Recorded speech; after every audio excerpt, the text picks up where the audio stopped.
This is something you're going to need to know if you're playing in the chess club, so here we go. Oh, it's the chess show.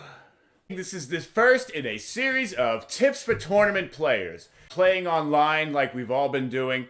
During the pandemic, the chess clubs have been closed, and that's too bad. There is nothing like playing chess over the board. The level of concentration is much higher, you meet good people, and you really support these clubs that really need players. So we highly urge you, go out and try out the chess club. Play some rated games. It'll be good for you, and it's great for chess. When you go to the chess club, you have to know some of these rules. The tournament director is the person who's supposed to be in charge of running the tournament and enforcing the rules.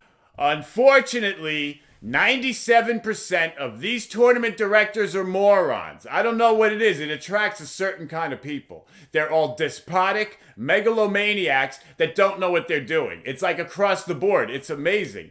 Still, it's worth going to the club, but you have to defend yourself. We're going to go over the touch move rule here, and let's make sure we get this all right.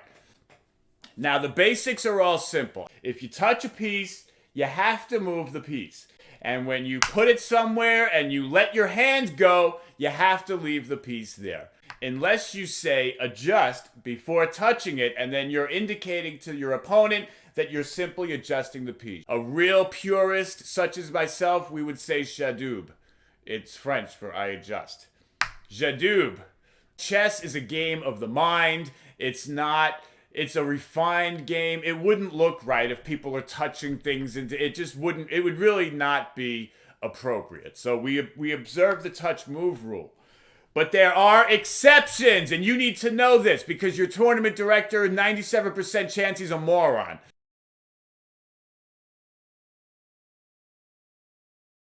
If you're giving the appearance of adjustment, don't let them call this on you, okay? Now, you want to see how this goes? When I play my tournament games, I'm always late.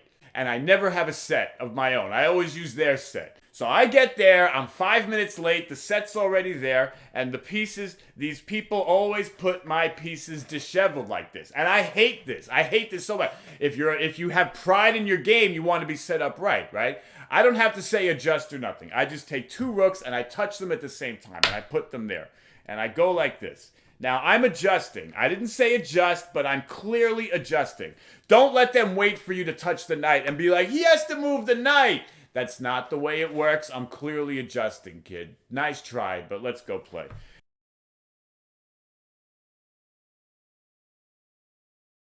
Another important rule. So let's say I'm going to make this knight move, and by accident, or let's say I'm looking to reach over something on the board, and my elbow, my arm, accidentally hits the king. I've seen tournament directors in major events. The National Chess Congress in Philadelphia. This is one of the biggest events in the United States. The tournament director incorrectly made the person move the king because they touched it with their arm like this. The person had to move their king. It was a mate in one, and they had to lose the game. That's atrocious. And so you have to know this rule. This is incidental touching of the pieces. The rule book clearly gives that. So now you know. In conclusion, if you touch the piece, you have to move it. And if you put it down somewhere, you have to put it down and leave it there. You made it. So that's the touch move rule. Hey, I want to thank you guys for sticking with us this whole time. You know, the show's starting to get good, as you see. Well, how do we end the show? I forgot. Oh, I remember.